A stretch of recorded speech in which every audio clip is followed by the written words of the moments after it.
And it is 101. What? Podcast 101. Oh, I thought you meant like DC 101. DC 101. With Heather and Corey. Dreams. Did you listen to the podcast? Did you hear my new jazzy music? I did. I liked it. It's like elevator music, and I'm about it. So. I like jazz music. Give me some Kenny G. It wasn't Kenny G. It was more like it was trope elevator music. Yeah, it was. And we're going to hear it in 3, 2, 1. 101. So, Corey, I got a quick podcast poll. Podcast poll. I posted this. What? Hold on. Get that cat out of this room. Well, carry the podcast. I did a podcast poll on Instagram stories of what people listen to the most. You could only get the cat out of my ear. You could only have 4 choices, and most people tune in to podcasts, which is probably what you're doing right now. And the next was their favorite playlist. Another was a movie from their past or just a movie in general. Someone did message in and say audiobooks. I did my own poll, you big old boob. Okay. Are you done? Yeah. I got banned from Facebook this week. She did. I did. This is interesting. I've seen it before. AI. It's AI. AI for Markuston Zuckerberg the third. I don't want to say his name. Here's what happened. Yeah. And this is interesting, and I thought it was worth posting in the Sugar Cookie Marketing Group. Just like Twitter has now offered subscription, check mark. Yeah. Verified badges. Used to be you'd just be verified by proving you're somebody famous. Right. Now you can purchase them. And then guess who turns around and does the same thing? Meta announced on Saturday. So I immediately screenshot Zuckerberg's post that ended up in my feed, and I go to repost it. Immediately deletes the post and bans me for what I assume is about 48 hours with like a weird window it accidentally let me through. So what Corey and I have determined is that when you screenshot Zuckerberg's post, the AI sees it, and for some reason, no longer. I got banned. Don't test one this of the theory. many, and it was a picture of Mark Zuckerberg. Yeah. Well, I think he has one profile picture. It's the same one you got banned for. It was a profile picture in the... And we'll say they did take his eyeballs out and made it like Facebook eyeballs. So don't screenshot Zuckerberg. Yeah, but that subscription thing is quite weird. And why is it more expensive for iOS? It's $14.99 for iOS. Because what? They can't track iOS has a 30% fee to purchase anything through Apple. So, because the 14.5 update, which I think we talked about in the podcast, really decimated Meta, Facebook's ad platform, which is almost 90% of the money that Facebook makes is through ads. Yeah. To kind of break this down in layman's terms, for every $1 you used to spend in advertising on Facebook, you made back 4. Wow, that's a great investment. Yeah. Now, with the 14.5 iOS update that allowed people to turn off tracking, for every $1 you spend in advertising on Facebook, you make back $1. What does that signal? Go find someplace to advertise else. Because otherwise, what's the point? If you make $1... Brand recognition. Okay. Well, they've been fooling that one. So then here comes Elon Musk, which Twitter's has a 0 profitable year company since its inception. Crazy. Introduces this verified badge, and Meta says, well, nobody's joining the metaverse. Do you know that there is a metaverse not by Meta? There's one of those virtual reality verse worlds works. Do you know who runs it? I'm going to say Mark. Roblox. And it's worth so many millions of dollars. Huge. But Metaverse can't make theirs work. Roblox, the difference between the two verses is that Meta requires the headset and Roblox is on a computer. Guys, if you are glossing over like I am, your kid gloss over together. He knows what you're saying. And it's fueled by Robux because you can purchase. Which is fueled by me. And Corey's wallet. So anyways, I was talking to Gams about it. The danger of, here's the thing, and I think you could maybe get some traction for this for about 6 months. Yeah. We're used to blue verified checks, meaning somebody's famous. It adds a credibility. Right. So now you can purchase essentially famous brand recognition without the fame. Yeah. Corey and I tried. No, I did. You can apply to get the Instagram blue check, and it does like a manual check to see if you're famous. And it was like, you two are not. You can actually pay black market $7,000 to get the stuff, the credentials to get the blue check. But now you can just buy it. $15. So $15 a month for iOS, and it was $10 a month for everything else. Let's do it for us so people think. Yes. Before they realize that you just paid something. And it's monthly. So but it's rolling out in Australia, so my Aussies go get it. Yes. It was 2 countries. Was it New Zealand and Australia? I think so. Anyways, I got banned for reposting. Yes, you don't do that. Do not do that. Rewrite it in your own words. Yeah. Because then Jess Glopper posted a screenshot. She posted a link that was to like CNN talking about it. Is a little Here's different. my podcast poll for today. 100 votes. In a typical week on average, how many dozen customs do you decorate? So this will be all over the place because we have hobby bakers, we have part-time bakers, we have midnight bakers, and we have full-time bakers, and we Right. have bakeries. I was like, what's a bakery? 35% of the respondents said 1 to 2 dozen a week, which is great in understanding when somebody says, I'm booked, how relative booked Amen. can be. Amen. There's no wrong answers here. 21% of people say 3 to 4 dozen. Then we get real close in the ties. 11%, 5 to 6 dozen. 10%, I don't even offer customs. 9%, 7 to 8 dozen. 6%, 9 to 12 dozen. Oddly, 5%, 17 dozen or more, and the lowest is 13 to 16 dozen at 3%. Relative is key. That And is key. relatives are key to a good family structure. Very nice.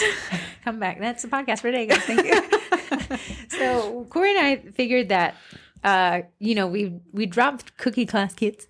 Corey hates the name, in the cookie college. And a lot of people have been teaching classes. And their biggest feedback is, wow, I'd only wish I'd done it sooner. Instead of gatekeeping, nobody likes a gatekeeper. We're going to walk you through verbally a cookie class that we teach. I think we've taught so many of them now. At least over 200 or 300 people have walked through a cookie class store. And I think we've got a good sample size to be able to walk everyone I mean, we do the same thing audibly. every time now, down to the joke. Right. I can even tell you the ones that aren't going to hit and the ones that are. Well, if it ain't broke, don't fix it. So every class that we teach, Corey and I maybe like spend 5 minutes eating the cookies she decorated and saying like, yeah, I'd scrap that. Or maybe we should have done this differently. And then now you got a pretty like, it's basically the Marie calendar of classes. You can stick it in, press 15 minutes, and you're going to get back. Right. Whatever. So our class is at what, hour and a half? Yeah. But we only spend 1 hour decorating.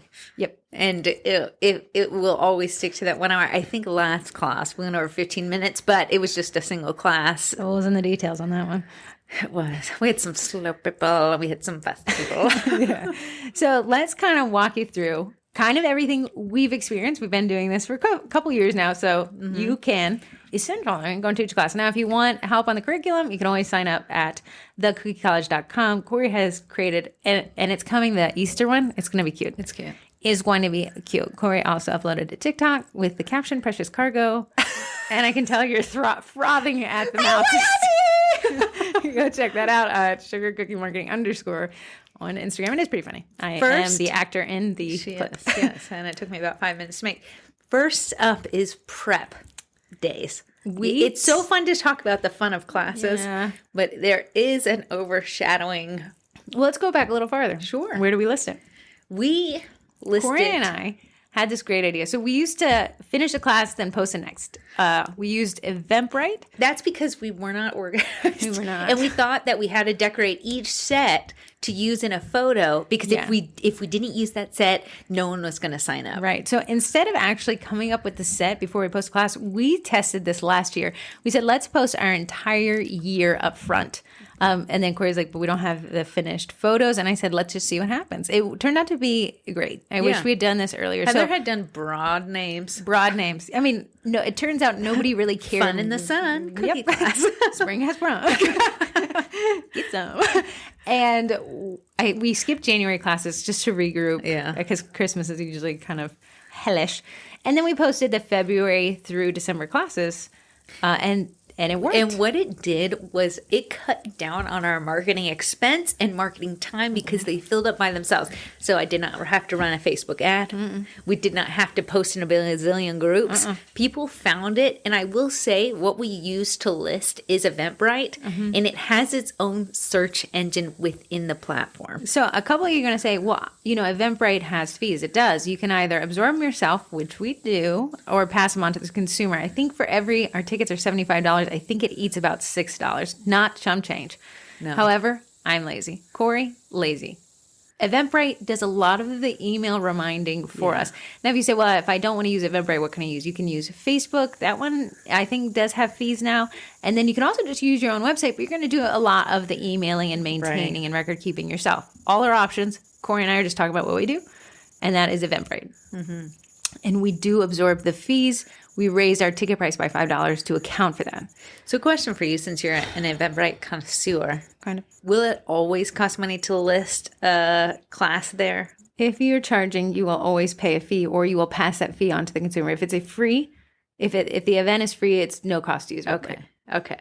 But it does have its own, a lot of people I know somebody who heard that right now just said, I have a great idea. I'm going to charge for the class, but I'm not going to have the ticket price on Eventbrite. I'm going to have Eventbrite for free, and then I'm going to get them to pay. You will be chasing payment there. It is a risky click. You're going to have a lot of people promise you to sign up. They're not going to pay you. You're going to fill on your Eventbrite. It's going to be a headache. So I would encourage you not to use Eventbrite as a free tool to later charge for. Yeah, I would agree with that.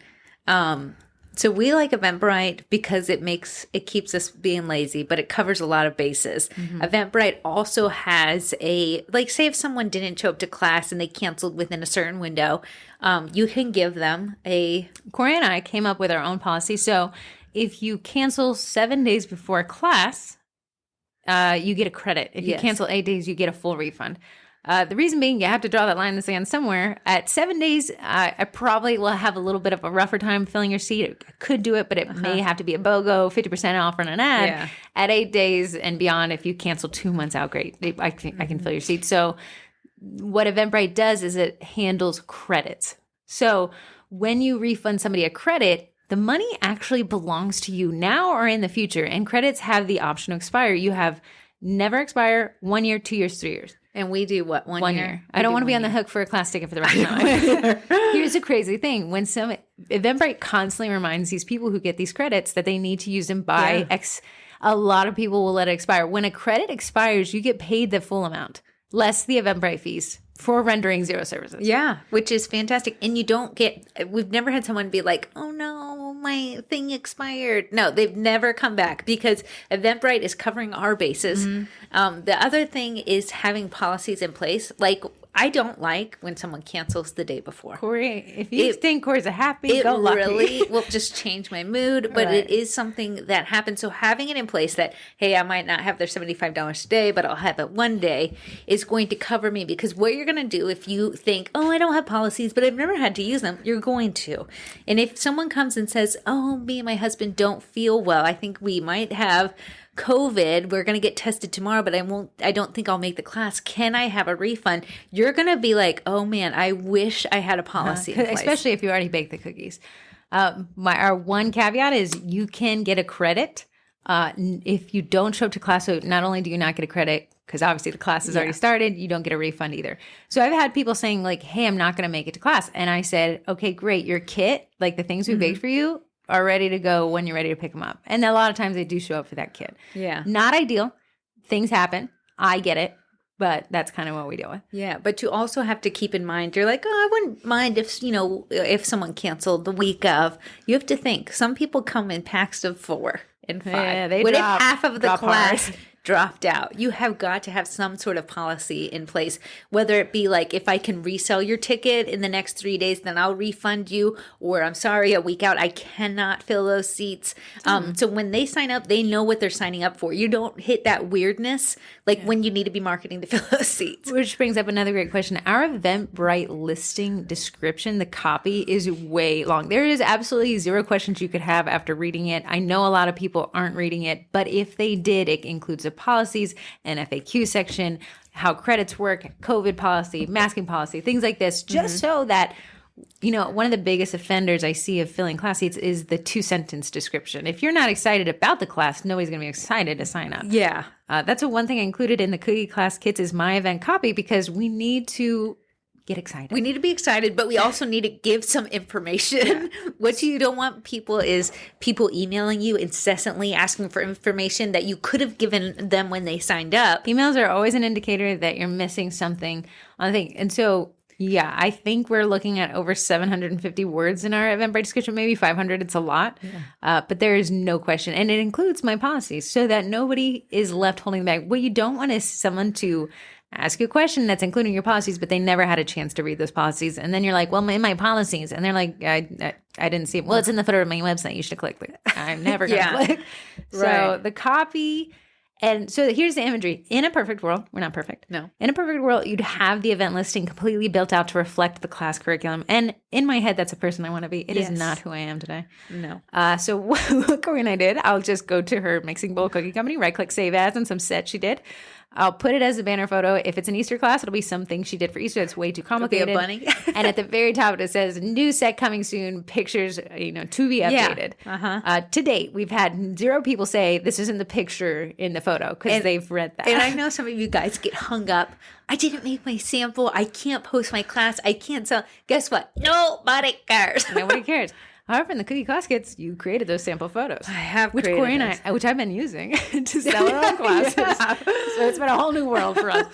But yeah, so Corey and I didn't get around to building out the rest of the year, but we have classes set up till September, and we've already started selling June classes tickets. So Yeah, which is fantastic. Do we have the idea of what we're doing in June? I think it's going to be, it's got to be fun flowers. That's what so even the class name that it came out with doesn't truly reflect what it may be, and I'll update it as we go along. And again, if people want a refund and they're 8 days out, absolutely. Yeah. So it's not a hot situation. What you're going to find, what cookiers are thinking is that your audience is like, this isn't the technique I wanted to learn today. What your audience is actually thinking is, this will be so fun to do with my mom on a Saturday. I don't care what, I just want to have a good time. Yeah, that is 99% of people who come in are just looking to have fun. Or there's someone who's like, I'm a cake baker and I went to see if I could even attempt to do these cookies. No one has that, oh my goodness, you decorated this bunny with tie-dye ears. Where is it here in the class set? Never. No one has ever said that. Not yet. A lot of the photos that we use in Eventbrite, so every chunky paragraph I like to break up with an image, so it's not just a wall of text. It'll be pictures from past classes. It'll be pictures from the first class we ever taught. And we're not even teaching in the same space anymore. Right. People have yet to wonder. They've never been like, where's that weird table from the first photo? Why is it gray here? But that one looks like a kitchen roller. So that's how we kind of list them. I really like the listing it all up front approach and then, hey, here's one big thing. If you don't sell out, I used to have this thought, 4th of Georgia line. I think the first 15 songs they produced made platinum. I believe it. Right. But I wonder if it made them anxious that eventually one song's not going to. Yeah. And then you're like, I'm a failure. But no, you made 15 nobody would do it. You're clearly better than the world combined, but you live in the back of my, like, what if this one doesn't? And one is inevitably not going to. So I saw somebody ask, what happens when the cookie class doesn't sell out? I feel like I'm going to be a failure. Did I just hit the right timing?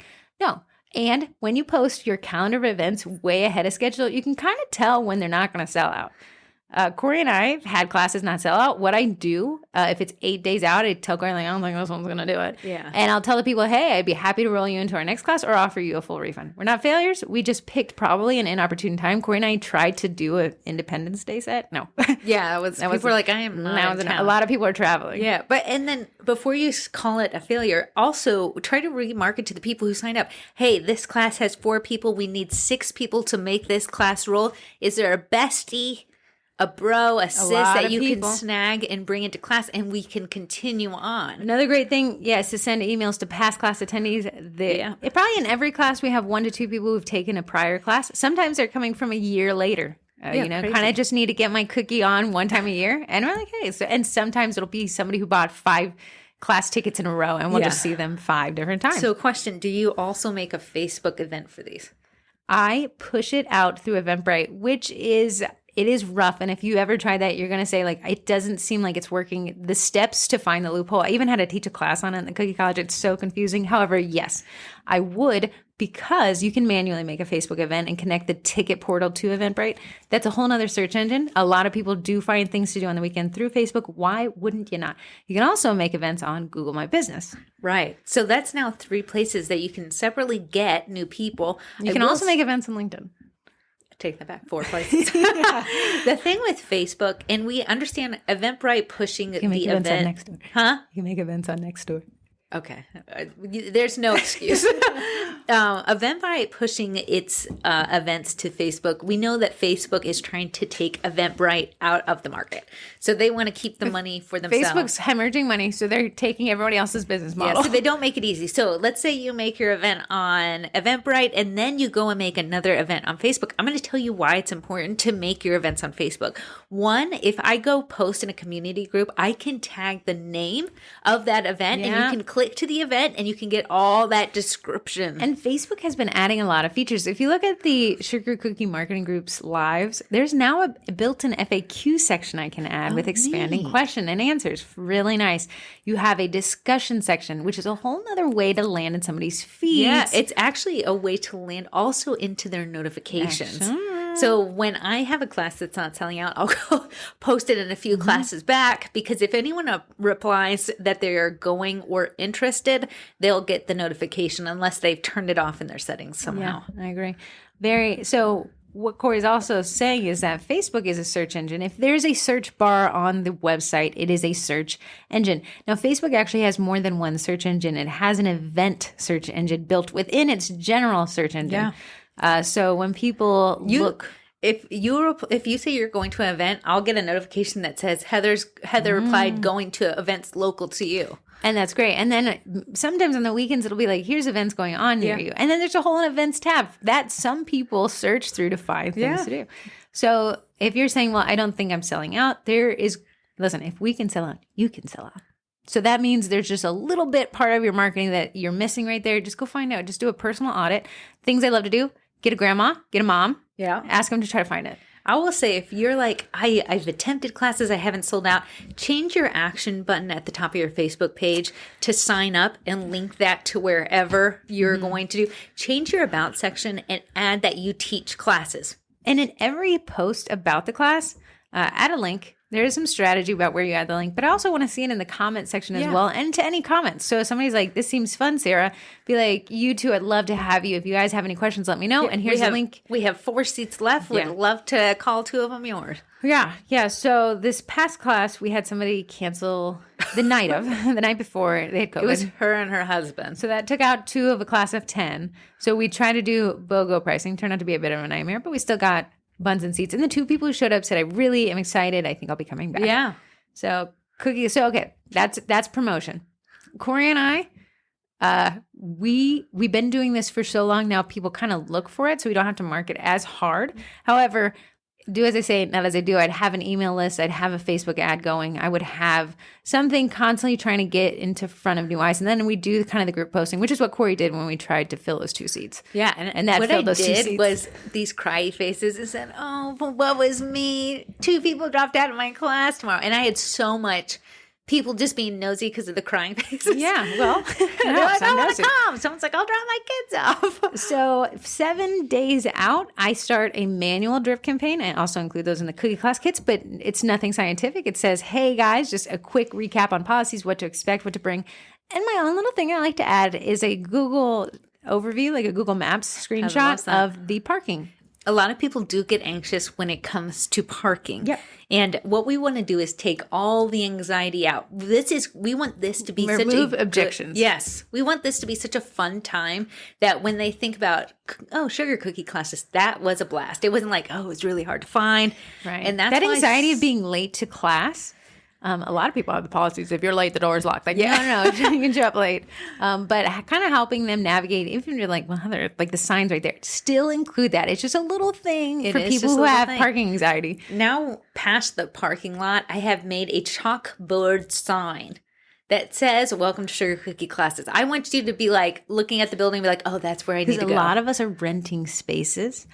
So we don't necessarily have the signage. Now, if you have a bakery, awesome. Yeah. That's a light shining people. For the rest of us who are maybe renting a AR workshop or a kitchen remodeling showroom or something in your area, a lot of cafes will let you do it. A lot of breweries. Yeah. Jinx. Here we go.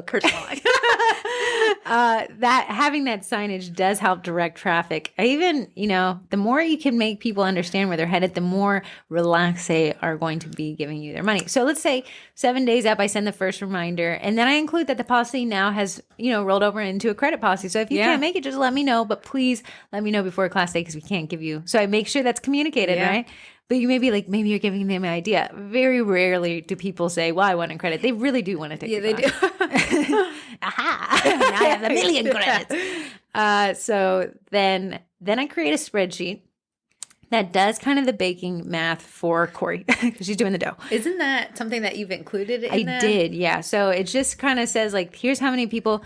Here's another thing that Corey and I have added on to tickets that have created us more revenue, and it's a take-home DIY kit that reflects the cookie class curriculum. So what we find is that parents who, these tickets are not cheap, $75. I couldn't imagine bringing kids at that price. And it is more technical. It's not just having fun. We're chit-chatting for a while. Yeah. So what we say to the parents is, hey, throw in a kit and take it home. I'll send you the PowerPoint. You can go through it with your kids if you want to. So you get to learn how to do it in person with us and then take it home to your kids and look like a total rock star. I'm going to say most people buy them to just redo the class at home after they've had a dry run. That's what it is. And that's great. So we have two different audiences to market those to: parents with kids and people who just want to practice again. Yeah. So that's a lot of fun. And we price those at $35 a kit. And that is only 6 cookies and 4 icing. That is a replication of the class. It's nothing new. It's what they just did, and people still want to do it again. Yeah. So we don't have to wow them with even more. The packaging ain't stellar. They just want to redo the class. So great. That's the second thing.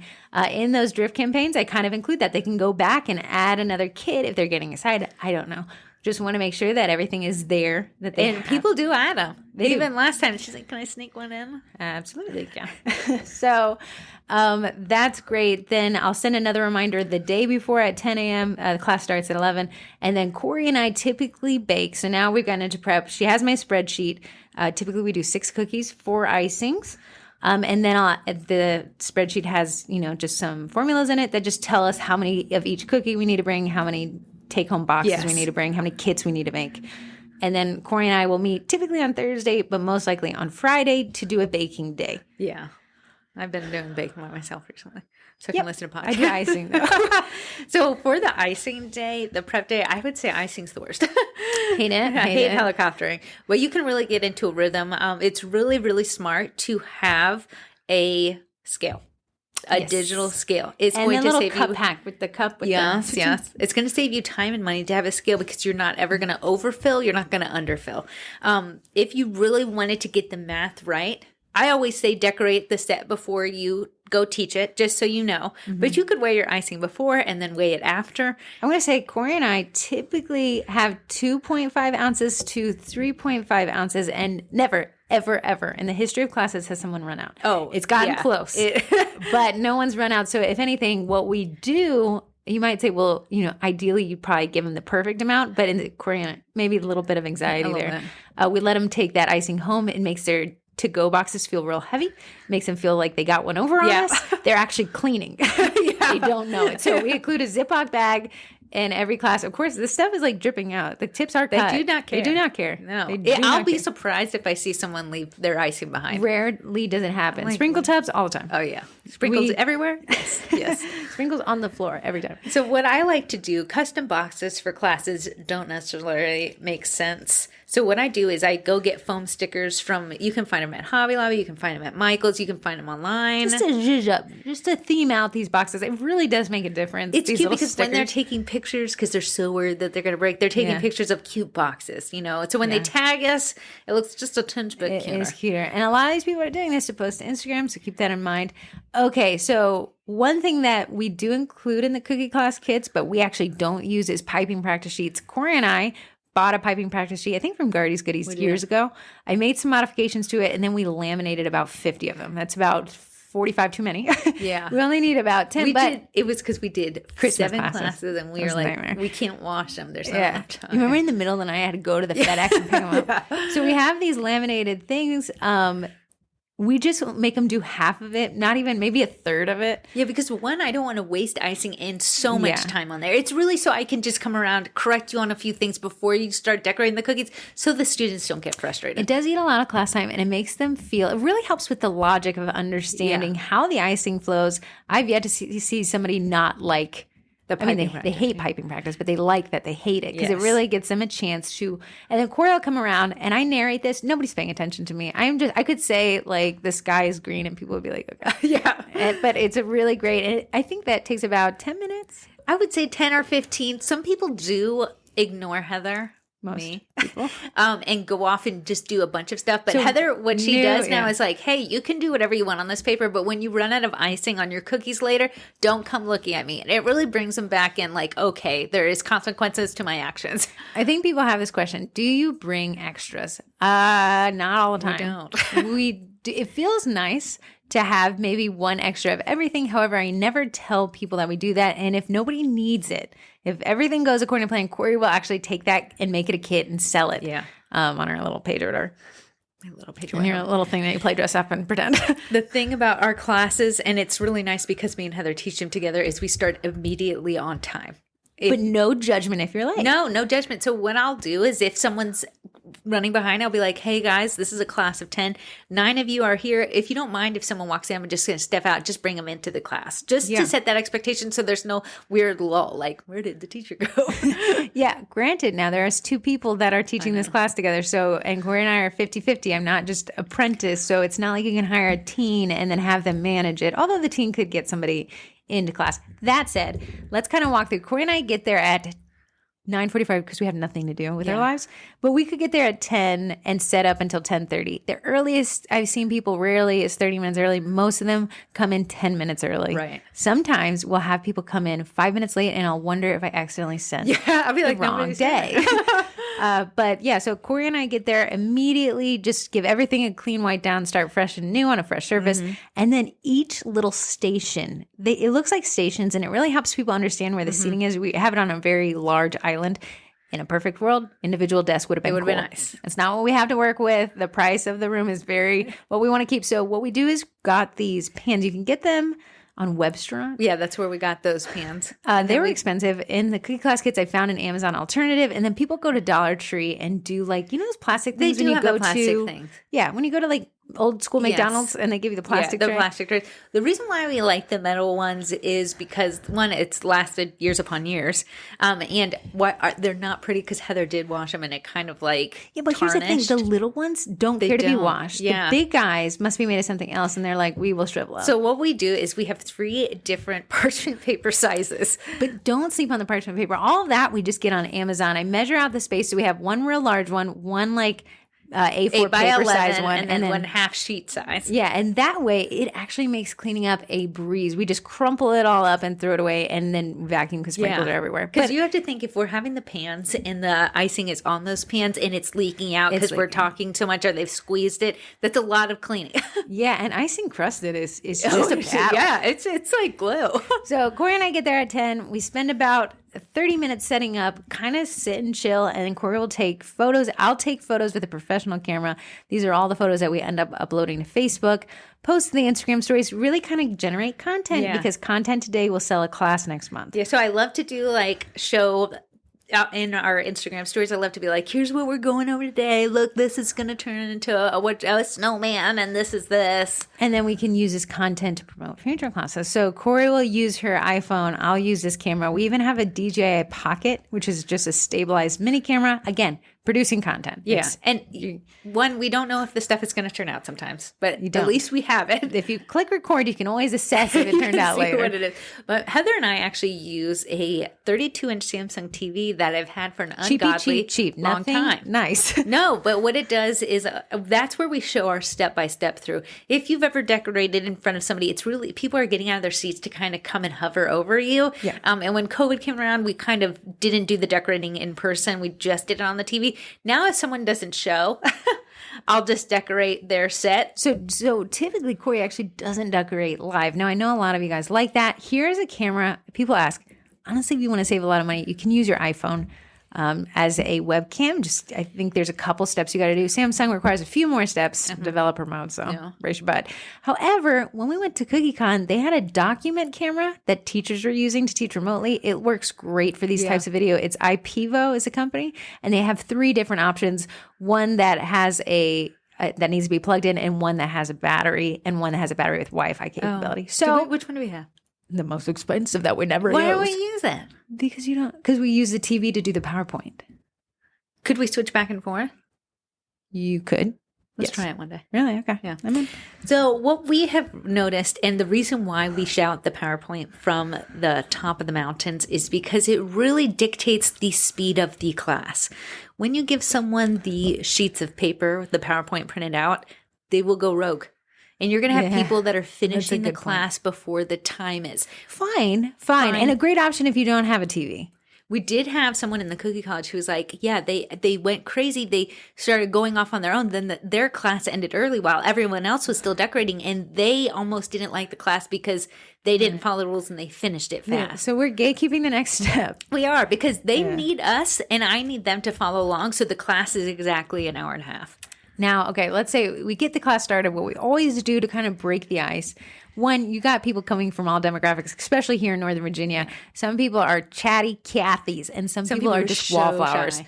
Yeah. So what we want to do is, while Corey's kind of doing setup, I'll still ask everybody the same stupid questions when they walk in to kind of just let them find their spot. Now, I would love to have name tags. However, the way people sign up make it very confusing, because some people will sign up 3 friends or some people will have all 3 friends. So you'll have like 4 separate. Sarahs, but really they all have like Judy and Marcia. Yes. And so I don't know who to sit together or anything. I've even had some groups choose not to sit by each other, which is wild. But okay, great. When it's a very segmented class, like we have big groups, Heather will dictate where they sit. Yeah. Because a lot of times they want to be nearest to each other. Or if you have single people, I want them closer to me so I can make sure they have a fun time, because the friends will laugh and giggle and I need them in the back of the class. Right. So if I could have the perfect thing, if you have a large group, you'll be in the back of class farthest from the teacher. If you're coming by yourself or you're a young kid, which we don't have very often, sit you closer to the front. A lot of parents will bring their kids. That is our policy. Just every once in a while, someone will be like, can I please just leave my one kid? They're the best. And they turn out to be very nice kids. But again, even if the parent with the child, I would bring them to the front as well. The kids will be very quiet. I don't think we've ever had a kid just disrupt. They for some reason we've gotten so lucky with kids. It's an expensive class. The parents are like, you better keep your mouth shut. The kids are begging to be there. Okay, so we get there exactly at 11 is when class starts. Again, it'll run to 12:30. At 11, Corey and I will boot up that PowerPoint and we'll say, hey, and we'll do quick intros. So Corey will talk about herself. I'll be honest, I don't bake, but I do logistics. Every email you thought was from Corey is from me, LOL. And then we'll actually go around the room and say, I want you to answer these 3 questions. Where'd you roll out of bed from? What was the other question? What's your name? And then what is your experience with cookies? LOL. Because if you're really good, we don't want you here. And then everyone laughs. Yeah. But what it allows us to do, that 3rd question really tells you what people's motivations are sitting in class, which Corey and I like, because if you're trying to be really good, you may be frustrated. And if you're just trying to have a good time, you may be chatty. And that is fine. And if someone has, not like I ignore people with experience, but if you have experience with cookies, this is not for your first rodeo, you don't want me hovering over your shoulder. Yeah. If this is your first time ever holding a piping bag, you do want me hovering over your shoulder. But I always make sure to not impress onto someone, do you want me to do that for you? I always say, can I help you with that? And if they say, no, I like it. All right, I like it too. This is what Corey does. Like, this is her telling me. She goes around, can I show you something real quick? Can I show you something real quick? Oh, you messed up. So we'll do that intro. Have we talked about this whole thing on a podcast before? I'm having I think so. Deja vu. Yeah. Okay, well, you guys can sit through it again. You can sit through it again. And then we'll go through kind of the technical. So what I like to do is here's the 3 ways to fix icing problems and kind of go through the shaking and the scribe. And I will say people blur over during this part, they don't realize how important it is when we get to the piping practice sheet. Right. And then piping practice, they'll kind of be like, oh, that's not again. Yeah. So as soon as we go through kind of the technical, we actually don't cover icing consistencies or dough here. We do that at the end if we have class run over, which it never does. Yeah. Like class end too early. Yeah. So then we get into the piping practice sheet. The sheet's about 10 minutes. I don't let them do the whole sheet. Unlike the cookie class kits where the piping practice sheet matches their set, this doesn't. It does not. We're cheap, and I don't want to get those relaminated. What we always do, though, is whatever color is used at least in class is what we use for the piping practice sheet. So we'll still probably fill it with 3 ounces. And then they'll use that one since they're not using it a lot on cookies. Yeah. My one pro tip, don't make them use white. It will be hard for them They to see. will say, I can't see it. Yeah. Another pro tip, and this is annoying and I hate doing it. If I cut the tip like they would need it in class, they just blob that. It's not fun. It's too Corey it's coming has a out too mental fast. dilemma every time. She has a mental battle going on because they'll be like, it's not coming out fast enough, but what they needed it to do is not come out fast enough. They just don't realize They don't it. realize. So what I do is cut it very fine. So So that's another thing. We cut the tips for them. do. I know some people will go out and buy scissors and let people. What we didn't want to risk is people cutting too much and then running out of that icing again because they didn't want to make any more. and we didn't bring it back up. We do talk about cutting the tip for anybody who purchased a DIY kit. So they do know what we did, why we did it. But we do cut the tips. Now, I know you're wondering, is it blurbing out while they're waiting for them to show up? Yeah, it is. It will blurb out with a bubble and then it'll crust. Yeah. So we actually don't cut them in class. That would take too long. We do it during class setup. Yeah. But that one color they use for piping practice, it will be smaller than the other tips. And then I say, hey, you're going to notice that this tip is cut smaller than the other tips. If you need me to come around and cut a little bit more for you, I would love to. Got it in my little handy apron. Yep. And Corey goes around and cuts all the tips. Inevitably, she will have forgotten to cut somebody's, and they'll be like, I don't think anything's coming out. Let me cut that again for you. Also included, definitely have a paper towel. We do a half sheet, those ones that tear in half. Yeah. They're, by the end of class, absolutely filthy of icing crust, which is great. I want And them to put it there. Also have them handy because you can tell who's messy and they will need a refresher. But, okay, so then as we're working through class, we finish up piping practice. Corey comes around, or I go around and gather them all. We just stack them. Yeah, they're absolutely sticking to each other, but because they're laminated, I can just put them under hot water after class and clean them off. People who use paper, great. You can just throw them away. Yes. But I don't know why we decided to laminate it. We said that it would save us money in the long run and Yeah. save us headache of having to, those little binder covers, I will say, flimsy, hard to clean. Right. And then just a paper, I don't know, maybe that laminating looks a little more professional. I'm not sure. Yeah, it looked a little. I don't know, whatever. It was to laminate 20 of those things was like $50. But we use them. I've used them so many. Yeah, they paid they're for tanks, themselves. these little papers. Yeah, I do like the little tanks. I did it through FedEx. I know Jen self laminates, so that might be a You great idea can too. self laminate, but I didn't want to hold on to a lamination machine after that, so we paid FedEx. So we come through, get all the pipe and practice sheets, throw them in a sink. Yeah. Worry about them later. And then we say, okay, guys, let's go through things. So now the PowerPoint will go through each cookie, kind of just telling them which the shape is. And the first slide is getting started. It's getting started. They're horrified at this point. At this point, they are scared because I think we scared them. And then they kind of get started. So I think Corey kind of sets up the curriculum. The first step is pretty easy. And I think it kind of makes them feel more relaxed. I wouldn't want to set them up with something complicated. Yeah. Again, I'll say every class we have, 90% of the people are just here for a good time, not for a long time. Maybe one person wants this to be a side hustle or maybe their next retirement career. But we don't want to impress them with really complicated sets. What happens when the set is overcomplicated is they get really frustrated. You're making too many different consistencies of icing. Yeah, it's eating into your profits and it's eating into their morale. So Corey's like, this set seems stupid easy. Yeah, good. We don't want it to be extremely complex because a lot of these people just wanted to have a good time and look like they learned something. All we want is extremely cute and extremely happy people. Cute cookies, happy people. I'll say our cookies maybe are on the overly large sides. I think you're looking at 3.5 inches. I always do 3.5 inches. In my mind, that's what I want if I were coming to class. I think a smaller cookie would actually be easier for people because they're not working against the time of drying. Right. However, and I say that in every class, these look easy because they're big and you feel like you got elbow room. However, I think the size makes them feel like they got more bang for the buck. If we did a class of minis, I think people would be like, this is all I get. Yeah, I know. So you got that battle of value versus what is too challenging. They seem to really like the large cookies. I think people feel like it's like a coloring book with very few lines, like it's easier. Yeah, and I feel like they feel like they're getting more bang for the buck. True. So 3.5-inch cookies. Every once in a very blue moon, if some cookie's overly complicated, we may do a smaller one to kind of offset the complexity. Because again, we only have an hour of decorating time. And I'll tell them, this class seems like it's really long, an hour and a half. At the end, when I tell you there's 10 minutes left, you will all gasp. You will. You're like, no, I'm done. Right. One thing, as class goes on, they get more and more focused and the room gets more and more quiet. Big thing, get a speaker, a Bluetooth speaker, pipe it through that TV. We use Corey's laptop that has Spotify on it and pipe it through the TV speakers. Relaxing piano covers. I'm going to say, just find that Spotify playlist, let it play. It is pop music, only in piano. We find that anything else, if you look spa, gets too weird. It does. If you do just pop music, a lot of people don't like pop music. We want something that nobody kind of hears. And we want something relaxing because at the end of the day, they're like, wow, this was really relaxing. I know you may like the Grateful Dead, not for the cookie class. I know Josh Groban would love him. No. Corey will make us switch up the playlist around Christmas time, kind of adds to the vibe.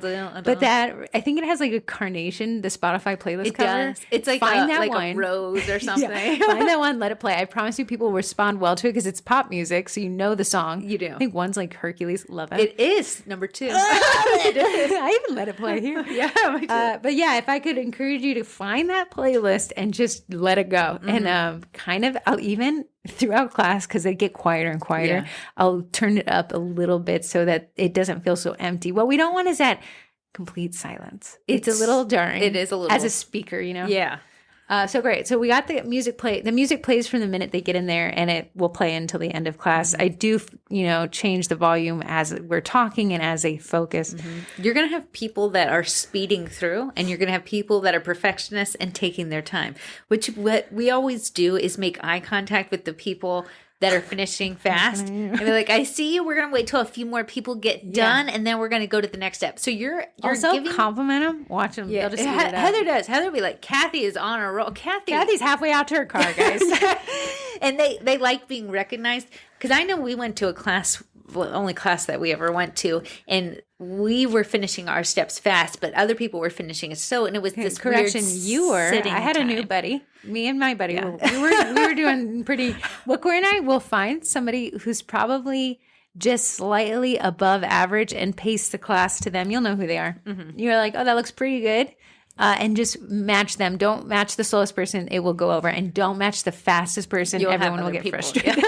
So yeah, find your pace car and keep pace and let them kind of dictate. When that person looks up, it's time to move the class forward. A lot of you, I know, don't want to push people forward until everyone's at the next step. Man. You cannot. Your class will go over, and that will eat into your profits, eat into your time. Something I like to do when I know somebody's going to take, we have some perfectionists, love them to death. Yeah. They come back and I'll say, hey, I'm going to move the class forward. Hey, let me know when you want me. I can show you the slide before if you need reference. Yes, and this is why we control the slides. No one's finishing the class too fast, and those that are finishing a little slow, we're going to bump you along. Come on, let's go. Nothing's too complicated in here that they can't speed up. You just have people that are a little bit perfectionist. I saw somebody in the cookie college do this. I thought this was pretty slick. They took, like those restaurant cards where it's like your number, your table 3. She replaced that with that little, it's the exact same thing you'd get in a restaurant, whatever those things are that tell you you're at table 3. And she has the finished set photo there. So just even though, because it is kind of hard to see the PowerPoint for some people who sit in front of it. It's not an ideal, perfect setup, but we make it work.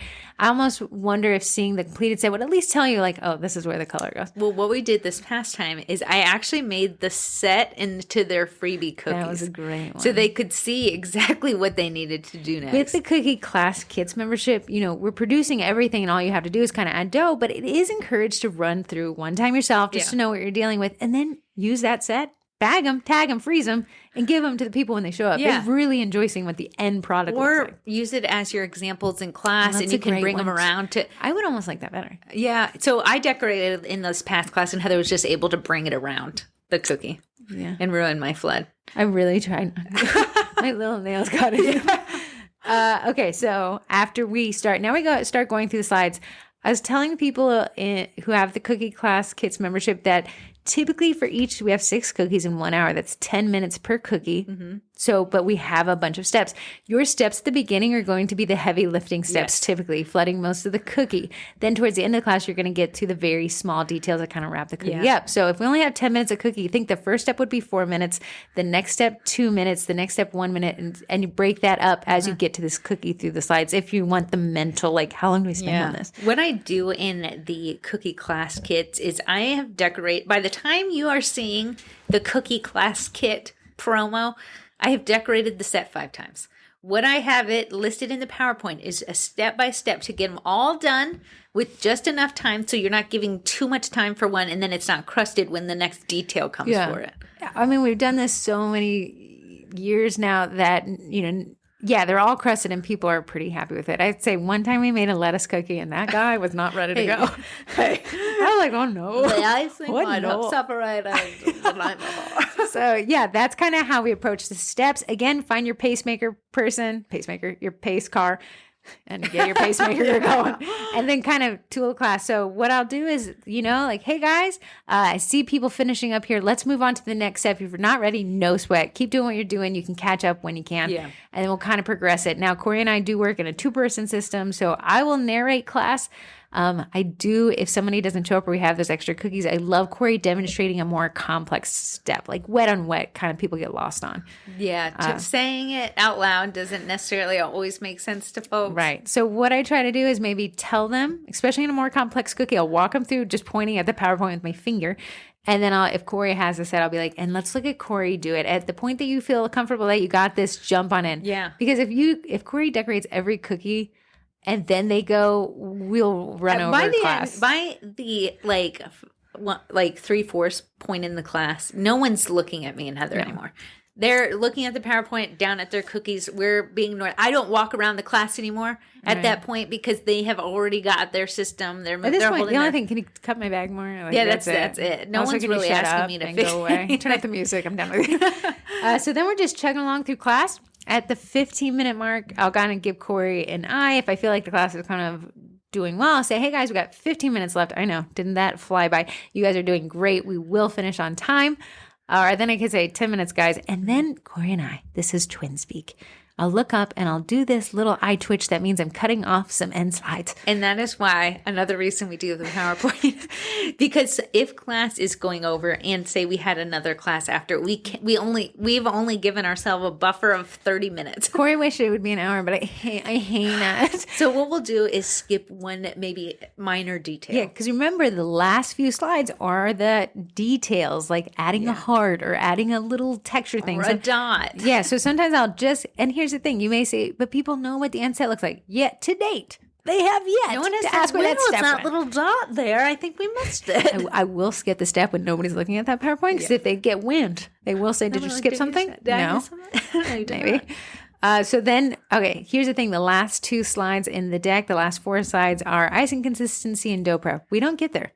Icing consistency, we kind of talk about through the whole class, but what we include is a simple recipe that they can do, that they get emailed on the conclusion of class, that they can redo this. And if they have any questions, they can ask. Yeah, we also do the icing recipe on the back of the business card, and it forces them to want to keep. That was not my idea. That was some glorious person in sugar cookie marketing, and we said that is genius, and we did it on our next round of printing cards, and everybody has kept the business card since. Yeah. Before, they were like spitting on it. They were like using it as a scraper tool. They were using it as a scraper, and I was like, oh, great. Because, I mean, frankly, would you save a business card for a cookie class? But would I use a non-food safe thing to scrape off the entire icing? Their ego. What are you shuffling? My foot. Can you I'm taking it your foot? on and off my shoe. My on clap. Off clap. My off clap. So that wraps up class. So now, in the last 5 minutes of class, there will be some people who want to squeak out another 10 minutes. They do. Yeah, I'll come around and I'll set the to-go boxes. Again, they're already built out. They come flat so we can transport them. Yeah. We'll build them out when we get there. Just tuck in that Ziploc bag and we'll tell everyone, okay, this is say the same line. It's no real cooking show if you didn't have the transporting to go. as soon as you get your cookies in the box, I'm going to come around and take a photo of you. I've repurposed how I approach the photo thing. Some people don't like their photos taken when you give them the option. Okay, if someone ever says, hey, I don't really want my photo taken, absolutely no sweat at all. But what I do is at the beginning when we first started doing this, like, let me take a photo of your cookies. And they just show me their cookies. No, I wanted a photo of your smiling face and your cookies. So I'll say things like, hold that box up and let me get a photo of your pride and joy. It's kind of like I clearly want your face involved. Maybe when we started, like the COVID time, there's no smiles because it was true.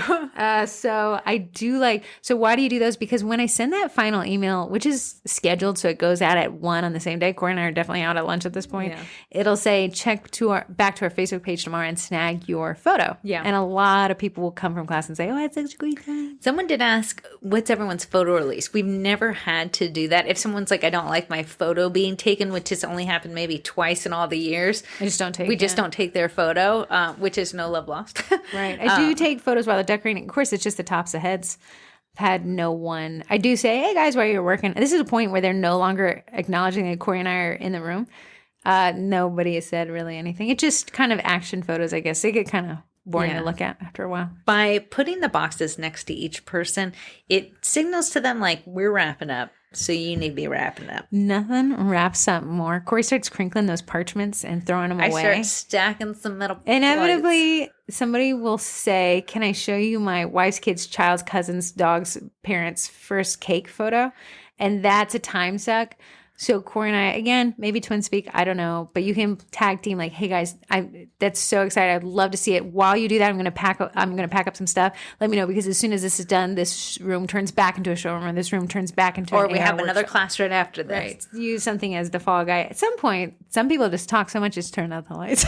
Yeah. Well, what we do is that where you're looking at them and you're throwing things away. Yeah. Why? Because it does sound rude, but at the end of the day, your time is money, and the longer your classes run over, maybe you'll have that awkward thing where you actually have to pay an extra hour of room rental. Not ideal. Want to respect the place that we're using, and I want to respect ourselves, and I want to go eat.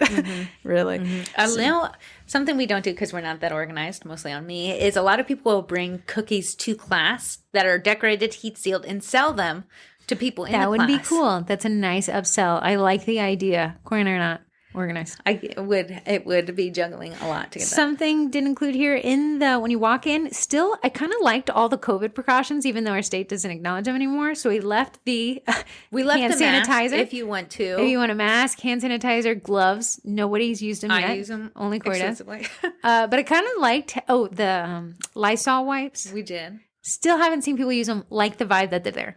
Yeah, just in case. Just we're trying to think of something that you could potentially want if you came to class. Yeah. So that is basically it, right?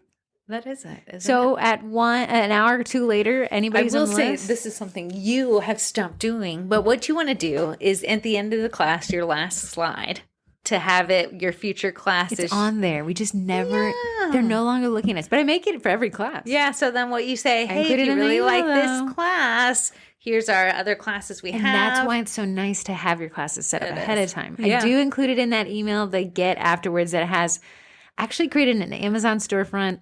You got to keep up with those things. Sometimes the products just go out. It has their scribe, because we don't include the scribe in class. I don't feel like we're buying those, but I get those cheapy highlighter. Are you getting like a commission off of that? I have no idea how the Amazon storefront works. I don't think so. I have a storefront and I get commission off of it. Well, then we're not getting any money from it, I guess. I don't know. Are you sharing the Amazon link? Or are you doing copy associated link? I have no idea. Okay. You can go take over the storefront if you want. Anyways, it includes everything we use in class. And then I just copy and paste the template every week. So I'll be like, things we talked about. It's not always the things we talked about, but it's useful. I like to talk about the Eddy, the edible printer. Sometimes I like to talk about CookieCon. I like to talk about printing cookie cutters in the intro. Yeah. So I'll link to the Ender 3 Pro just so that if they want to do, and it saves them having to ask me for that information. Yeah, they never ask. So, and then that wraps it up, and then we get ready for the next class. Now, how often you want to do classes is up to you. I find if I can tell you what the Cookie College is doing, is like people are frothing at the bit. The economy ain't slowing. It is not. Was it? The Powell guy was like, yeah, they're still spending. They're still treating themselves. So right now is a great time. However, I want to set everyone's expectations, at least our expectations, is that Easter classes, Valentine's Day classes, What comes after Easter? It's like we did a Mother's Day class. Oh, great. But everybody in our area travels out of town in the summer. Those classes fill up at a rate that's probably half of February, how we fill up a Valentine's Day class, and probably a quarter of how fast Christmas classes fill up. So if you I wanted to do this episode before Easter comes, because that's what's coming up next. And that is something that will fill up if you post it. Right. And then you're going to think you're a failure when your July class is got 2 people. July's not the time to launch. Right. Or maybe the summer is a great time to get your toe wet. Maybe 4 people is a great number to really see how these classes work. I do want to say, you're like, wow, yeah, this sounds so fun. The twins made it sound so fun. I'm going to post it. I'm going to sell out. This is going to be amazing. Just like any new menu item, your audience does not know about classes yet. It is your job to teach them about classes, to create a desire for classes, a need and a want for classes. So if you post and it does not sell 1 ticket, that is not It's a signal to post a failure. Right. What you need to do is create I would go live about the classes. Like, here's what you can expect about There's it. a whole nother algorithm and a whole nother way to get in people's notifications. It really can. And then that can live on your page. Another is you cannot post too much about a class. People who have not been to a class do not know what they're going to experience there. Yeah. So you need to post about a class. You need to tag your Facebook event when you're posting about the class. Tag Always your include venue. See if we can get them to share. Yeah, if they share it, oh my Breweries? goodness. Smart. They Yeah. love doing that. Here's another thing I wanted to point out. If somebody's teaching cookie classes in your area, that just means that your area is interested in taking cookie classes, not that it's oversaturated. If it was, Corey and I would not be teaching cookie classes. You say, oh, I wanted to sign up for cookie class kits, but another baker in my town has signed up and they're posting it. Guess what? My competition, which I love, Christina, taught the same Valentine's Day class. Hey, guess what? We're both sold out. We both sold out. Another great, if Corey and I don't do private in-home classes, I don't know. You're just probably lazy, if anything. But I really don't like the vibe. Just, whatever. But I'll send that to the couple of the cookie college kids in the area. And it's just great to say, hey, people, I'm not telling you no. I'm telling you yes, but ask them. Yeah. And you know what? It's never something taken off our plate. Our next class will sell out. And if we can give them, if they want to go teach in someone's house, go teach in someone's house. I want to say, Corey said the next class will sell out. I actually enjoy them a little bit when they don't, because then it gives us a little bit of elbow room. We only see it sell 10 seats. To sell. Corey gets crazy. Ouch. Corey gets absolutely crazy. I'm like, oh, look, we have only 8. And she'll be like, be right back. I'll post it to my page. But even underselling a class, if you know your numbers, it's still profitable. Class margins are so great. Plus, you get marketing materials from that class. Take photos, take pictures with people. I know someone did, and we'll never do this because I cherish my time away from classes too much. They do like a setup, like a stage photo setup where you can bring your cookies and take photos. Like they'll have like the A core backer and they'll have the props. Yeah. And they'll let you take your own photos and post them and say, tag you. Smart. Corey and I, not smart, lazy. Yes. But be smart, not lazy. And then you'll see more. That said, don't be afraid to cancel a class. Don't be afraid to teach a class if somebody is also teaching a class. And if you have a cookie class kits membership, don't be put off by somebody else doing it. Corey and I are literally doing it ourselves. Yeah. And it's still working. The sugar cookies definitely had a rebirth with COVID. If you look at the search trend history for that keyword, people just got more interested in it. I don't know if it was TikTok. I don't know if it's Instagram Reels, but it really helped the industry. Yeah. And a lot of people come to class will be like, oh, I came because I saw it on Instagram. I thought it was cool. Yeah. And I've really been growing our Instagram enough where I've been sharing this sewing lady stuff on our Instagram. I lose nothing by sharing her stuff. But guess who just offered us a place to teach? Sewing lady. Another thing, I know people love to hate on charitable giving and influencer marketing. Don't sleep on it. It is the future of marketing for sure. So brace yourselves. Mm-hmm. But Corey got some long story. We ended up donating a cookie class ticket to a fundraiser. Yes. I think it was like a PTA. It was the Ukrainian. Right. Anyways, we donated a class ticket, and it turns out the lady who won has not only come back multiple times, ordered a custom dozen from Corey, she's brought people. Mm-hmm. So if somebody says, hey, do you have anything to donate to our PTA or to our cause, consider a cookie class ticket. One, high margin, so it feels great. So, we're selling these for $75. $75. Corey and I are 2 people, and we live in a high cost of living area. $45, $55, find your sweet spot there, and don't think you're a failure because we're doing $75. To me, I would much rather give away a Yes. seat than a custom dozen. But it's also a great way to get your name out there It that is. you're teaching It is. classes at no cost to you. And then when one person takes up a seat, really, that's a lot less work for you than a custom dozen. So I think it is a perfect bridge between I want to be involved, I want to get charitable marketing, strategic marketing or whatever they call it, out there, but I also don't want to do a custom dozen and be on the hook for that. A cookie class ticket, have that expiration on there for 1 year so you're not having to be in the threat of teaching this for the rest of your life, and have that go out there. And that's a great way to kind of let your audience know, hey, teach cookie classes. Yeah, I think it is. They are fun to do. The classes are fun. We meet so many people. I have people that come to class who order cookies for me, which is fantastic. We have people who come to class who become cookie decorators, which we also think is fantastic. Well, here's a thing we left out on a lot, and I love you guys, and I would love to take your cookie class. A lot of people do these swag bags. That's pretty expensive. I love the vibe. Corey and I are trying to keep that money in our pocket. So what we do, Corey will go buy metal cutters that are discounted. I'll buy them 1 year in advance.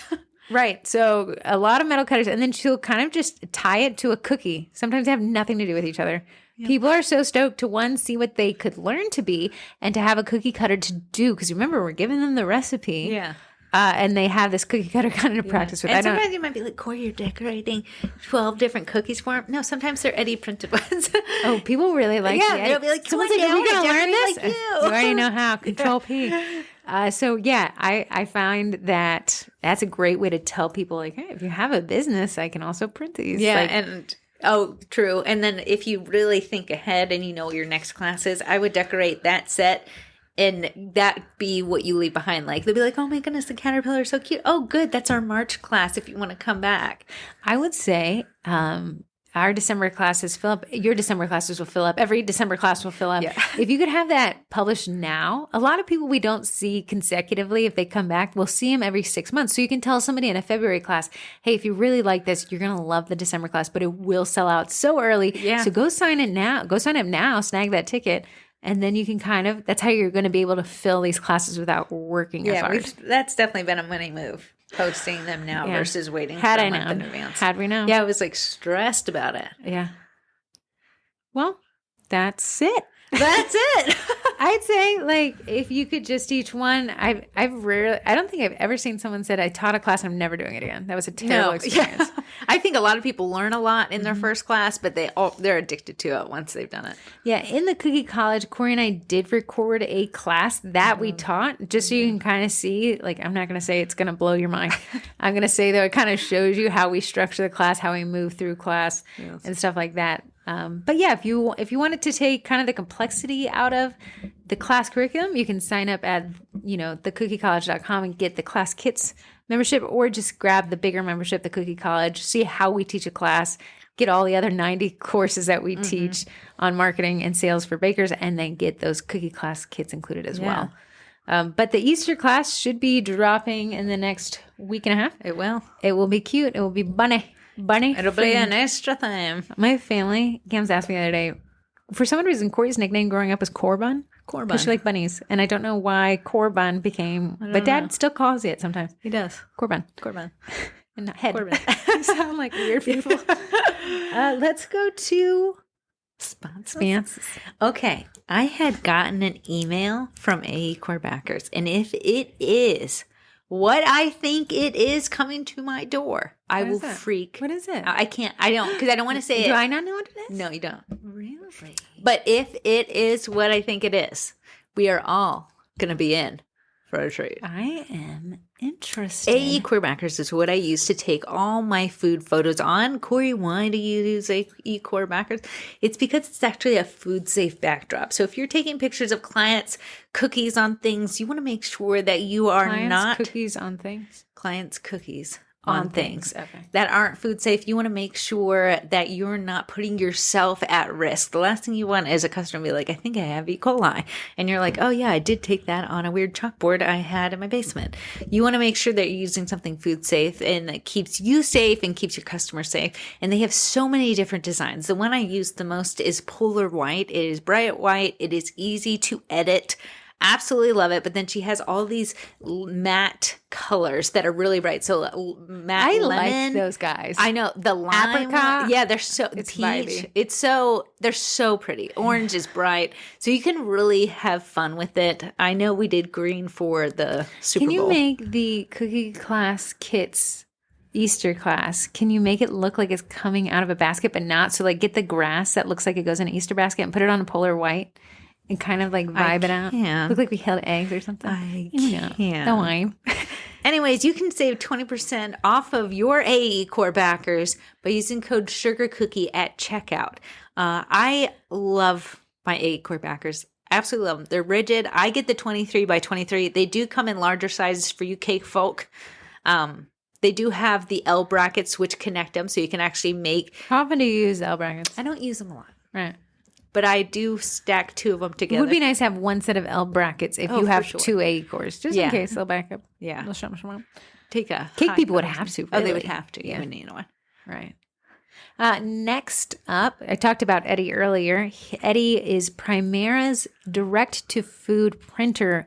I can't begin to stress to you how cool this little contraption is. You can literally, there's an Eddie Facebook group where you can find free clip art and free like pexels.com and stuff, and then print that on a cookie. It can vibe up a set. It can shorten your production time. If you don't Stenciled have to by- clean an airbrush. Oh, yeah. Stencils and airbrush, right? Yes. Yeah, if that is annoying, just think of the pattern for St. Patrick's Day, that green grid. Like, what would you Yeah. call that pattern? Green grid. Gingham? No. Like Somebody's gingham. screaming at the podcast mic right now. I don't even know what you're talking about. Like, Just you give know, me like think of Catholic schoolgirl, that pattern. Checkered. It's not checkered though. It's got those big lines and little lines. gingham. Make it green. That's kind of like a weird black and white thing. I don't know, whatever it is, scream at your speaker and tell us what that texture is. But imagine printing that on a 4-leaf clover versus having to airbrush the 50 steps of that. imagine getting out different colors of airbrush. I don't know if I'm doing it wrong, but are we not supposed to spray out till it sprays clear and then add our next color in? You know, people are like, I know you're supposed to, but I'm cutting corners. I don't know how you guys are doing it. And then you have to, when your airbrush gets, or when your stencil gets too saturated, you got to take it over to the sink. You got to wash it. You got to dry it off because you can't put water back on the cookies. I want to talk about, in the cookie college, very proud of these people, but I wanted to see in February if we could talk about money, which is one of the most fickle subjects. However, Are we just taking off of? yeah, no, I priced out an Eddie if we wanted to pay for it in Nice. cash money. Nice. So I just want to read what that would be. Eddie is not cheap. He knows his worth.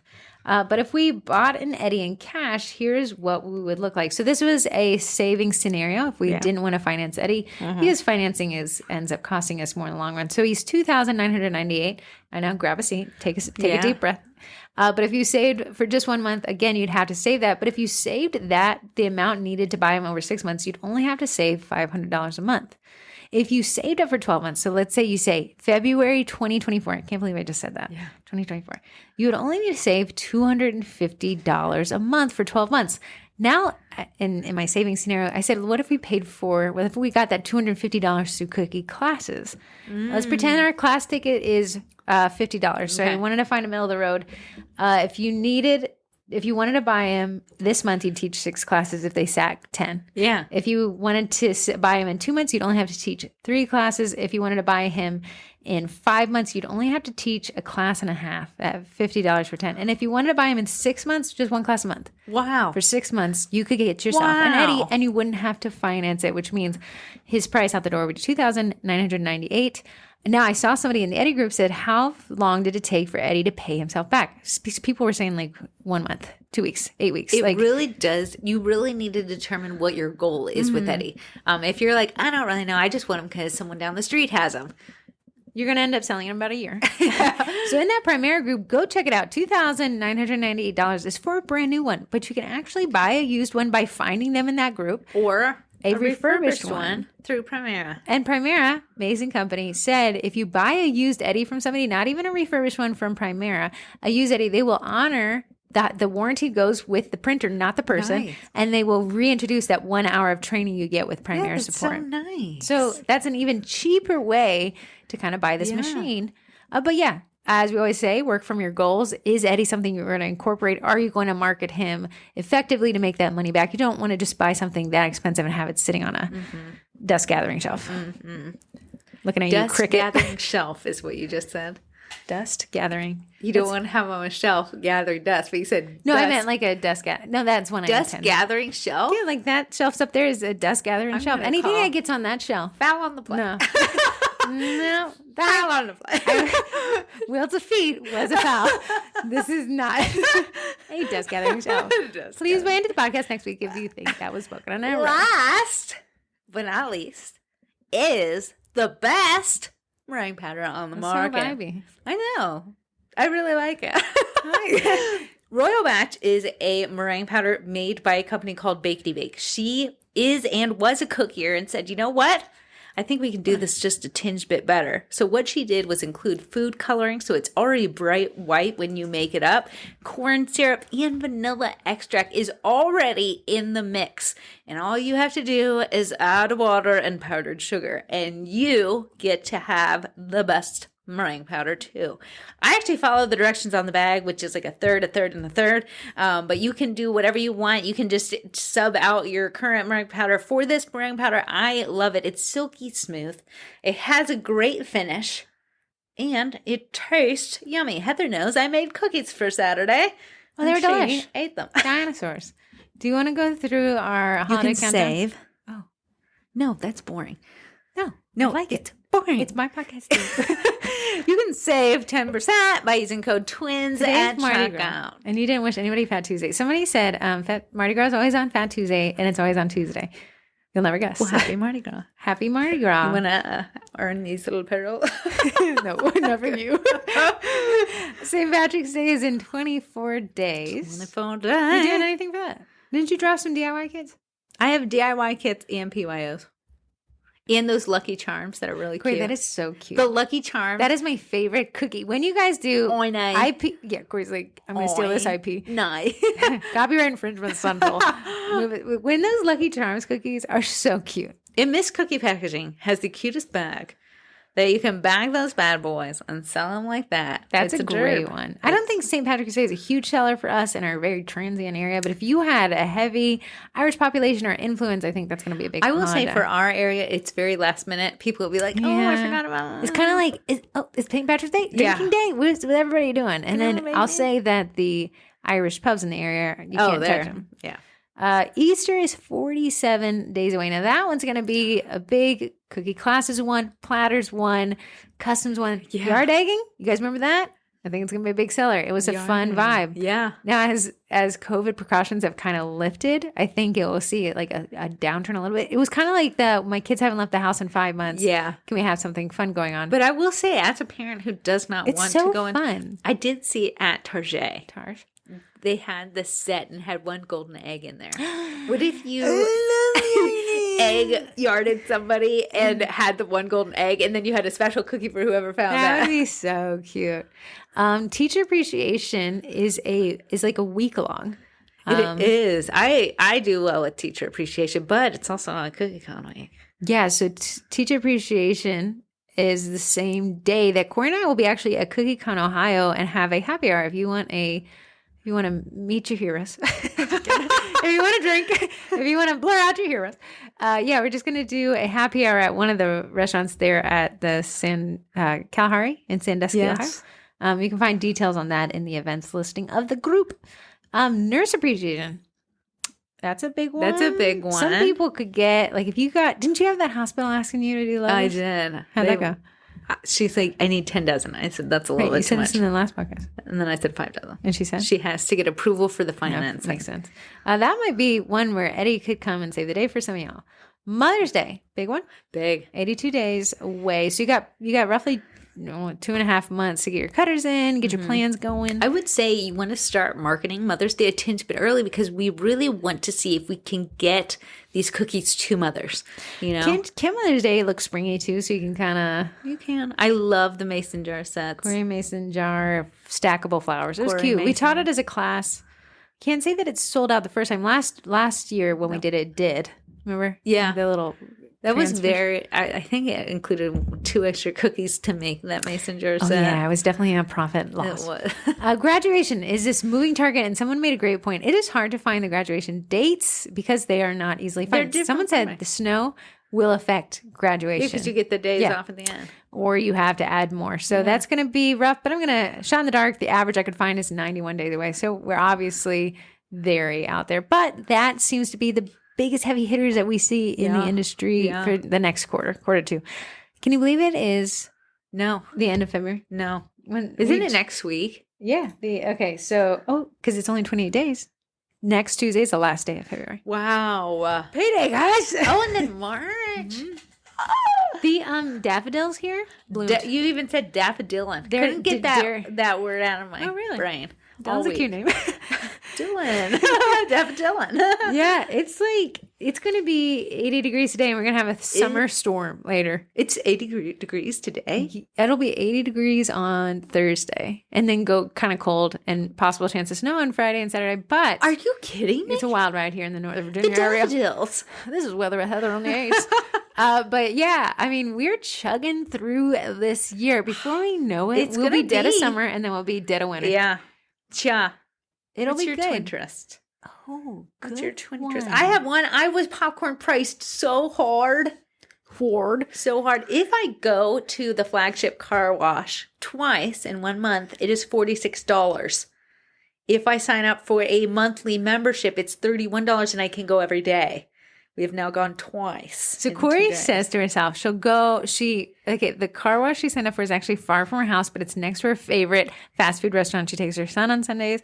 She plans to get her car washed every At Sunday. least 4 times. But there's also a lesser version. Like, do they do a good job? No. Do they do a it's job? like not the Yes. tire shine It's not the tire shine. I have to have it's me some old Tasha. school one. So I can go to that one during the week. Oh, that's closer to your house. It's closer to my Okay, house. if you guys don't know, I'm not sure what LLC, what like the overturn in the car wash industry, but every car wash here has been bought by a company called Flagship. Yeah. I don't know what's going on, don't but know. you can buy this membership and go to all of them. All of them. However, And people love to complain about. They're the crumble cookie of the area. It's great, are. But I people said, you know what? complain. I am not washing my car at home, but I love a clean car. Yeah. So why am I not driving through this 5-minute car It'll wash? ruin the paint. My friend, the birds already did that. The little pebbles from the salt trucks have just gone and done it. But I've already paid for it in my first 2 days. And now You that mean I it's know, already paid for itself. I had to Google it. Yeah. Yeah, I did pay for it. I had to Google it. They recycle their water, so now I don't even feel guilty. I'll go there every day. Right. And they give you a little microfiber. I cut the line with my little thing.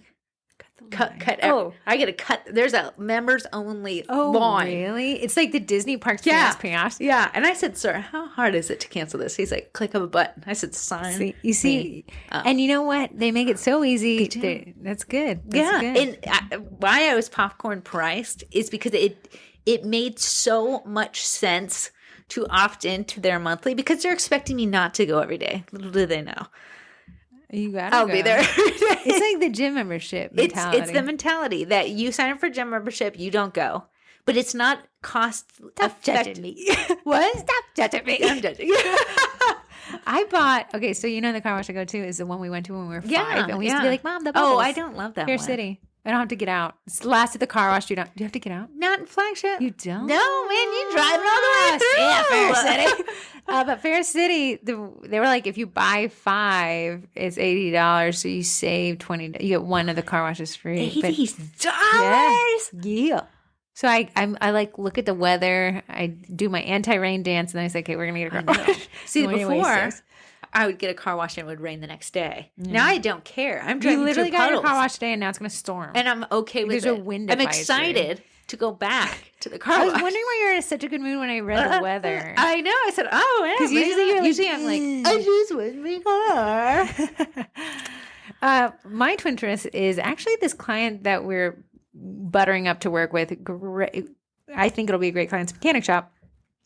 I want to tell you about their great customer service. So, you know, it's kind of awkward when you're trying to sell to somebody and then you need to buy from them. Yeah, it really is. Awkward, but I needed my car, bless him, the white stallion, 10 years old. So definitely put in work. And I drive a lot because I like the feeling of driving. It feels like freedom. How many miles got on that bad boy? 176. 176. I know, and the guy's a tank, except for this vibration. A vibration I hate so much that I no longer give people rides because I hate explaining it. When you hit 60. No, when I accelerate from 50 to 60 or from depending on the grade of the road, Yeah. it is violent. Honestly, that is your speedometer holding you back so you don't get another speeding absolutely. ticket. When the car starts to shaking, you start to brake. Little palm real for you. Anyway, so we take it to this to-be client. And I'm like, hey, this is so awkward. Don't pay me. I need to pay you. And I said, hey, but here's my issue. This man and I gotta say, in the world of mechanic shop, it is very clean, which is always a great sign to me. The dude really cares. He's a family man and stuff. He's like, he comes back and he's like, I don't think it's going to be cheap, but I'm going to work, of course, putting in extra effort. I'm going to work from the cheapest solution up. If it doesn't fix it, then we may land on the most expensive solution, but let's fight our way. I know we end up at the most expensive solution, which is replacing the axles. But this man I have abandoned my old mechanic shop that I've been going to for years. Guys. He calls me, he says, got bad news, got good news.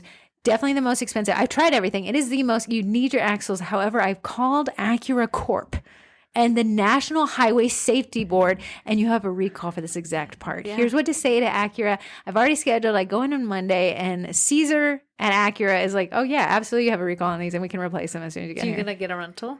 He said no. He said, actually, we can do these while you sit. Wow. Do you want to meet for breakfast? Do you want to go? I was going to walk to Wegmans on my feet. Where is this place at? Karen Radley. Acura. Where were you going to walk? To Wegmans. To eat breakfast? I have to go there at 7:30 in the morning. In the morning? Caesar's like, I can get you in quickly if you want to. I said, Caesar, I haven't seen 7:30 in a while, but for you. Anyway. Well, I drop our off during that time, but we can go after to Bob Evans. No, IHOP. I like, don't sleep. Here, a little hack. Go to IHOP and get a salad for breakfast. I know. Get it? Corey didn't believe me. I didn't. Now we're like, and then get you your eggs or whatever. Yeah. Guys, a salad and eggs. A little ranchy. A little green. And I know you may say, try it. It's just a little salad. Just a little side salad. And then your pancakes or your eggs. I prefer the breakfast sampler. You know. It's a lot. I try to get rid of the pancakes. I'm not a pancaker myself. Yeah. Love pancakes, but it's too much. It's a lot. It's too heavy. The syrup. It's very sweet. Very impressed by the mechanic shop. Corey had found them and taken her car. I know. I said, do not ruin. Because Heather had sworn her mechanic shop was the best. They were not. And then I tested 2 mechanic shops where I live and landed on this one. And I said, do not ruin my mechanic shop. Akin to like, that's my tattoo artist is like, that's my mechanic shop. Yes. So anyways, of course, the nicest people in the world. He's like, I don't want you guys to not buy from me because you're trying to sell to me. Yeah. So I'm going to give you guys 15% off. I said, no, I didn't want a discount. I just have social anxiety and doesn't charge me for that. Doesn't charge. So I send them an edible arrangement and Pete called. Pete called? What did he say? You know what? I hate voicemails. I accidentally pressed the delete button before he started talking, so I never will know. Stop. It's probably like you left your charging cable here. Yeah, you probably did. I think I have your battery in my car. So that wraps up. We have some Facebook Lives I'll be adding soon. We have the food conference, it's such a long name. The WOVA food conference is how it's listed in my, but Lisa they've written books on this. They've taught classes on this. They host this virtual food conference. We're actually speaking at it. But Lisa, one of the classes includes the word girl power. The word girl power. The world girl power. I like that too. But yeah, I'll add those. And then Andrea signed up for QuickBooks. I saw that. That'll be great. And then we'll have the SIFT Live coming up in March as well. And I think we got a few things in the works. Again, all these classes I just mentioned will be free to take. Yeah, in the main group. And that'll be in the main group. Anything else in closing? Anything else in closing? I know. I feel like I could talk for another 5 years, to be quite honest with you. Just chit-and-chatting. Chit-and-chatting. My gold series still going on. Still going strong. We probably have 10 or 12 more. I thought you were wrapping it up. No, I got 10 or 12 more. I had to make all those. More. How many more golds? There's probably 22 golds. Because as you're doing it, people are recommending other golds? Somebody will be like, hey, this one performs really well. Right now, who's winning? The Generate Cakes? Generate Cakes is winning. Emma Arnold in the main group said, I want to give 2 Generate Cake golds away. Yes. Ended up picking 4. She said, I can't believe. Guys, first off, the price of those is gold. Oh, really? I mean, they only are made in Canada. So just the shipping alone was expensive, but it's well worth it because it's FDA approved. How much? And I know we're taking the L for this so you can test these. How much have you spent on gold? Listen, well over 100. Oh, I figured it'd even be more than that. Probably. Okay. But I lost track. I'm just trying to find all these FDA approved. Yeah, it's hard. Corey and I were talking like You can't gatekeep stuff because it gets too expensive to do it. And why gatekeep when, people pay us to be in the cookie college? We can turn around and turn that into a testing the best golds for people to buy so they don't have to waste their own money. I know. So I made, what did I make? 20 more circle cookies to test. So now I just have to film and go. What's next? Do you know which one's next? There's one that looks really similar to one. Posted one and it looked like an eyeliner. You called it mascara, but I think you meant eyeliner. No, it was like a tube. When it was in there, it was a Chef Master one, and I just found it. It's a Chef Master tube gold. But people said they liked it for details. It did not do good on your flat. No, thing. but I don't think it was ever made for that because it's such a tiny brush. Oh, smart. But it was cute for gold. Oh, I would use details. I would absolutely use that for gold. So how can people follow with the gold rush? The Gold Rush rally is only on Instagram currently. Some of them are trickling over to TikTok. But you really want to get on Instagram for it. But I've taken a photo, so it'll have a photo, and then you can see a video of me actually using it. I was going to do more on Sunday, but it was so rainy. So I said, you know what?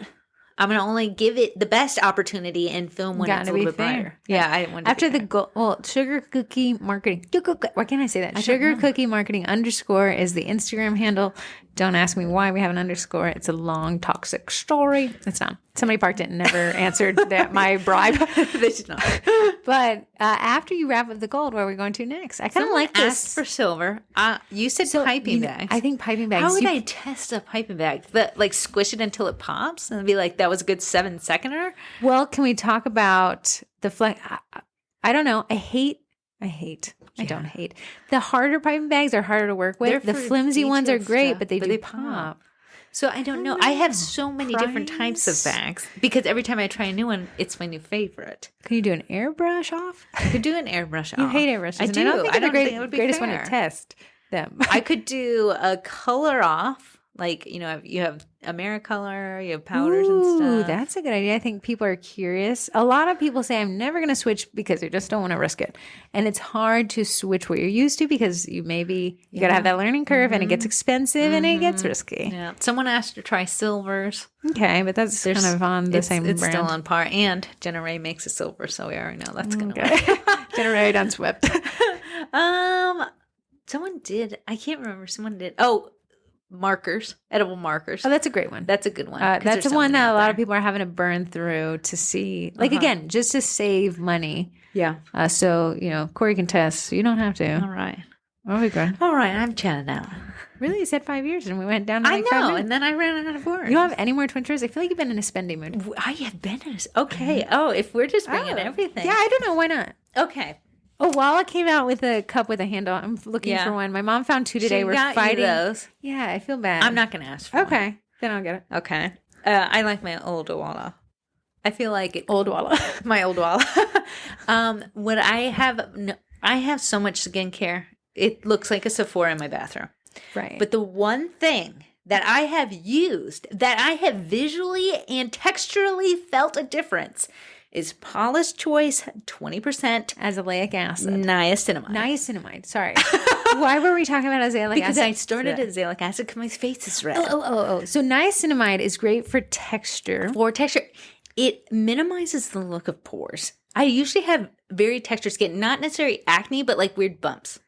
Amen, Betta. Me too. Weird bumps. Bro, but this niacinamide from Paula's Choice, it's a dropper, so you can drop it. You're not wasting anything. Don't go to Sephora and buy Paula's Choice. It is sold there, but get it online. They're running a 20% discount at all times.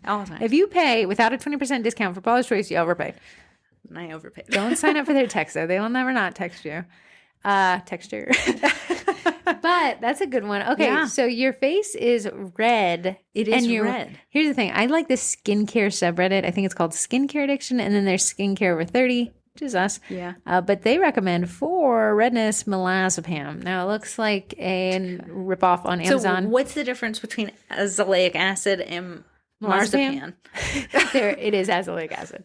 Just a more concentrated. It's 20%. Okay. Again, I'm an actives bay. If it doesn't have an active, I don't think it works. The mental placebo thing. Yes. However, 20% could be aggressive. However, it's not irritating. It actually reduces redness. The one that I got it from the Ordinary, has a 10% azelaic acid. I love The Ordinary. However, it's the mental hurdle of it being cheap. See, I do. Too cheap. Yeah. What are you scared now? Uh-huh. I don't know. I don't know. Yeah, snail mucin from Course RX. I use that. Does That it is work? big. Don't know. I did order a bottle of glycolic acid serum. Why did you choose that acid? They said the properties in there are so much more moisturizing than Then like a other- BHA? Yes. I'm a big topical chemical peel type person, not the aggressive ones. A little BHA kind of dissolves the cell connections on the top layer and just Yeah. gives you a little refresher. See, I went crazy and bought retinol. Retinol is the one you can get over the counter. Yeah, that was from Dermalogica. Oh. That made my face peel, which is the point of it. Right. So then I said, whoa, this is too much, because then I was planning around, like, where do I have to go? So I went to Murad. Also expensive. Yeah. got a Can you lesser- get that at Sephora? You can. Sephora. Here's my thing. And it's called slugging. You may have seen it on TikTok. It's been on the skincare subreddit forever. Let's say you put in all your skincare. You only do this before you go to bed. Otherwise, it's living up to the name slugging. You look like a snail slugged all over your Sticking face. to the bed. Yeah, you get Vaseline, in the tub. I just that got big that. old Yeah. weird tub. Oh, you got it? I did.